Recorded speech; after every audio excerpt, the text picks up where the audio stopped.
welcome back to another video. This really popped when I saw it. That to me is a monster increase. Again, this book got hot. This book is ready to go higher. So let's jump right into it. We are back today with another statue review from Diamond Select Toys. Without further ado, let's get into the review.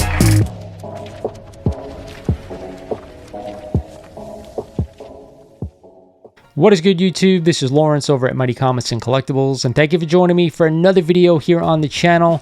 Today, of course, is another Q&A video where I answer your questions that were left on the last video, or of course, any questions that were left on IG. Speaking of IG, if you're not currently following me at mightycomics_collectibles, you guys are missing out. And of course, if you're not a sub of the channel, do me a favor, hit that sub button, smash that like button, it really helps the algorithm out, and check out my website, mightycollects.com. Now, with that said, guys, let's get into these questions. All right, let's start off this week from a comment from Rocket Fighter 8. Hi, Lawrence. Thanks for answering my question. Here's another. A lot of comic book fans have been disgruntled about the recent MCU and DCU movies, saying that they have a negative effect on value of their comics. And even though I believe comic books should be able to stand on their own merits and not be affected by movies or TV shows, where do you think the hobby in general and comic values be if the MCU and DCU never existed in the first place? So, wow, this is actually a great question. So let me say this.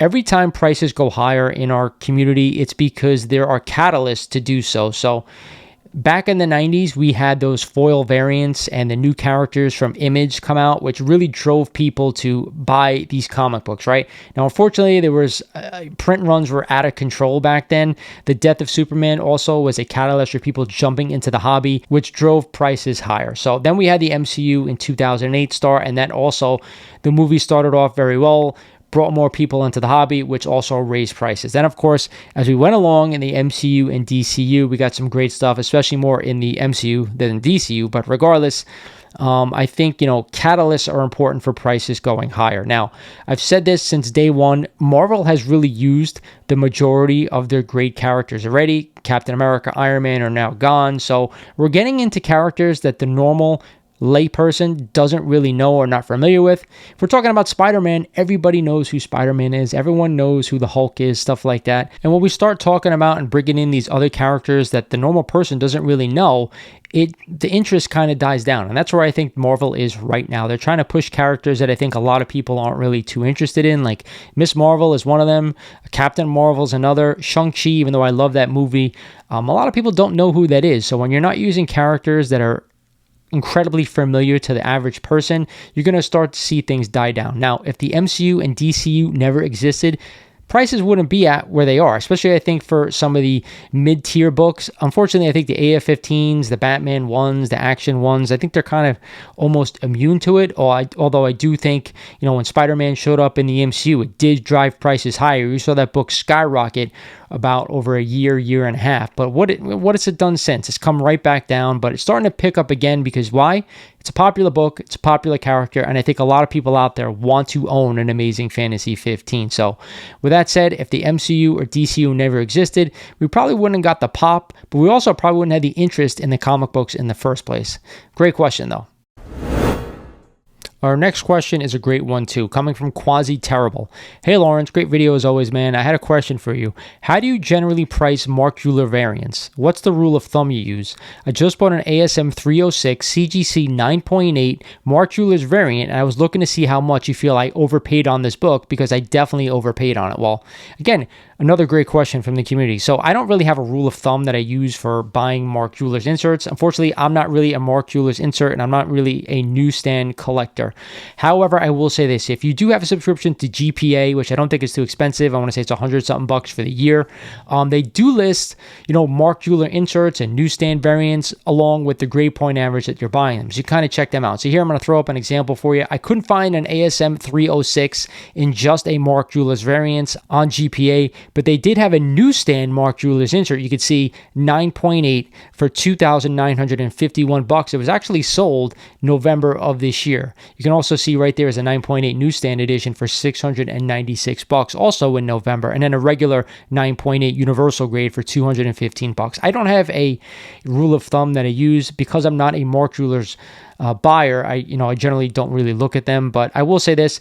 I would check more than one spot. Check eBay to see if they sold and what the price was in the certain grade that you're buying them. And of course, if you use GPA like I do, it gives you a lot of information. I would also check Comic Link as well, because I know Comic Link doesn't report to GPA. So if you find one that sold recently, that may help you out as well. But other than that, I really don't have a rule of thumb. So leading right into that is a good question from Blood Sausage 9620. Surprised you don't believe in newsstands, especially since you collected in an era where newsstands were still available, but you do value page quality. I'd like to hear why. So again, good question. With regards to newsstands, I take them for what they are. Most of those books, and I say most because it's not all, were sent to nickel and dime stores, pharmacies, stuff like that, not directly to your LCS like the direct editions were. In fact, when I was a kid, I only wanted those direct editions because it usually had a picture of like whoever the book was made for, Captain America, Spider-Man, stuff like that. I valued those books more. So the whole thing with newsstands, you think they're less available in higher grades because when they were sent to these shops, they really didn't take care of them. People bought them, people read them, they put them back on the shelf, stuff like that. So when I buy a book, it's more about the character, it's more about what's inside the book and what's on the cover, not really where the book was shipped from. That's why I don't want to spend an extra money for a non-historical factor of the book. So I hope that helps. With regards to page quality has to do with the condition of the book, and that's why I value page quality, because somebody asked me the other day why I don't want to buy a Bronze Age comic with cream to off-white pages is because there are so many copies of a Bronze Age key out there. I don't need to settle for a cream page book. That's just my opinion.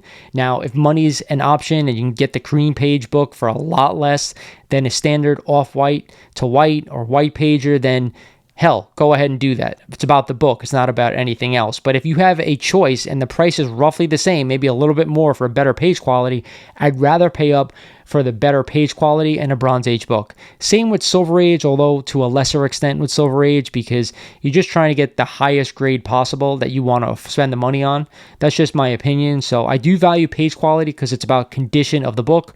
Where newsstands, it's really just about scarcity at high grades. Where newsstands, it's more about artificial scarcity, in my opinion. Here's a great question. Unfortunately, I didn't know who it came from. A good question or topic is foils. Are they hurting the hobby or just adding to the hobby? So I think there's a lot of mixed feelings on foils, a lot of variants out there right now. I'm going to tell you this. I don't collect foils. I don't collect variants. I don't buy that stuff usually. I don't collect exclusives. So for me, some of them are ridiculously expensive. If I'm going to buy a $100 foil or a $50 exclusive, something like that, I'd rather take that money and buy a first appearance. That to me is always the better buy. Is it hurting the hobby? I think that's hurting a lot of the new people that are coming into the hobby because they're spending ridiculous amounts of money on books that are actually worthless, right? Just because someone has an exclusive cover or a foil variant, if that's what you like and you like the cover, pay what you think it's worth. $50 just for a cover to me is absolutely ridiculous. If you can get one for $5 or $10, even $20, go for it, right? It's not a big deal. But if you're paying up for these books, I think you're spending your money unwisely. But that's just me, especially when we hear people are taking advantage of other people with these books. So I don't get it. I never got it. That's what kind of drove us out of the hobby in the 90s, whereas all these foil covers, stuff like that. Do I think it's going to kill the hobby? Absolutely not, because there are plenty of collectors out there who are buying vintage books, and to me, that's where value is. There are still modern books that I buy to read, as you should, but to spend high dollar amounts on some of these books that are just foil covers and stuff like that, I just can't do it. Here's a good question from Tiker2. Here's a question for maybe next time, or if you want to answer in the comments. The 2020-2022 era brought in a lot of comic collectors into the hobby because of how attractive it was buying something and seeing the value rise. Easy decision. What do you think, or what do you recommend to that group? Because of the course, there's a lot of people that are stuck with high prices paid and watching the value plummet to half or more of its value. Have you been in that position with any of your books? Did you sell or are you holding? So this is probably the biggest question we've had so far on these Q&A videos. First, let me say this, is that if you're buying books because you want to make money, it is a very tricky slope to try to do that. Unfortunately, if you came into the hobby at the wrong time and you started buying hand over fist, and now you're stuck with a lot of books that have really dipped in value, there's really not much I can say except hold on if you really don't need the money right now. But I personally, I buy books for the most part that I love the characters. So I've always wanted a first appearance of Spider-Man. I've always wanted a first appearance of the Incredible Hulk, and so on and so forth.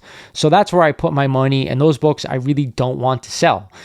With that said, when I got back into the hobby, I realized that there were a lot of undervalued books out there. I'll say like the first appearance of the Falcon was an undervalued key back then. First appearance of Spider-Woman was an undervalued key back then. And I picked them up for pennies on the dollar where they're on now.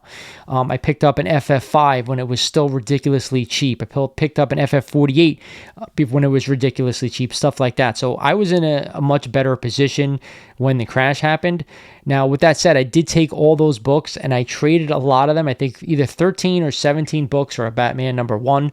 And I did that because, one, I wasn't married to those books, but also, two, I've always wanted a Batman #1. So it was an easy decision for me to trade some of those books. Would I like to have some of them back in the collection? Yeah, but I don't need to go and put more money into comics right now. I have a lot of my books that I want in my collection that I'll just want to keep, and status quo, right? With that said, what I'd say to these people out there is if you don't need the money right now, do not sell.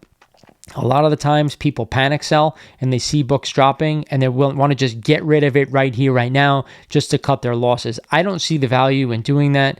If you bought books because you love the characters, hang on to the book. I think a lot of them will come back. It's going to take a long time. Could be 20 plus years for those books to go back where they were.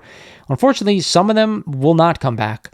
Some of them, like the Bronze Age keys and super high grade, they've come down like 70% or whatever it's been, at least 50%, and I don't see them going back to that type of price anytime soon. So you may have to bite the bullet on that. But again, if you don't need the money, do not sell. If you love the character, hold on to the book. That's what it's about, nothing else. Like, when I bought my AF-15, it sunk down. It got crushed, and all of a sudden it started to come back again. But that's a blue chip book. I know people don't like to use the term blue chip, but that's really what it is. I love Spider-Man, so I'm never getting rid of that book. So does it really matter to me? No. If you're stuck higher and you don't love the character, maybe you take a bunch of books that you're not married to and they trade it for a book that you really, really want. That's another option as well. Hope this helps. There's a question from James Moss 3424. What is your honest opinion on Faximile Comics? Well, to be honest with you, if you buy them right off the rack for $5 or whatever they are, I think they're great. I buy them all the time. I read first appearances all the time. When the bigger ones come out, like I just got an All-American Comics that just came out, first appearance of Green Lantern. I've never read that before, so I bought it just to read it. I wouldn't personally buy a book, press it and grade it, reprint. I don't see the value in that. You're spending more money for a book that's not really worth anything. To me, if they're more about the stories. If you've never had a chance to own an AF-15 raw and read one and go out and get a reprint or facsimile, I'm all for it because those are pretty cool. If you don't think you're ever going to be able to afford an AF-15, stuff like that, and you just want a copy in your collection, I think it's great. Just don't overpay for them. You're seeing all these foils and all these variants for these facsimile books come out, where that I think is ridiculous. Like that whole Aztec Gate thing with the Ultimate Fallout 4 reprint, that is ridiculous. People paying $200 or whatever the fuck that book was. That is insane. There's facsimiles out there that are cheap as hell if you want the book and you don't want the actual copy of Ultimate Fallout 4. Don't overspend for them, but I do think they have a place in this hobby, but just for reading purposes. So this last one is not really a question, but I wanted to highlight it here in this video because I thought it was pretty funny. From Scully the Hypno Skull. I'm a collector and I know which ones I buy. I don't want people like you knowing what I want because you'll just raise the prices. So I want to address this to say, how do I raise the prices? I'm not a dealer. I talk about books that I want to buy. I talk about books if they're undervalued. I talk about books that I think are good deals, what may happen in the future, stuff like that. And they're my opinion, so I have them. You don't have to agree with me. And I don't raise prices on books. If I think a book is undervalued, I give my opinion. It's up to you what you want to do with that advice and with my opinion. So with that said, I appreciate the comment and thank you for watching the video. All right, so that's it for the Q&A portion of this video. The one thing I wanted to ask you guys, if you do have questions, please drop them down in the comments. I always appreciate hearing from you. But also, I'm trying to think of new ideas and new stuff that I want to do here on the channel.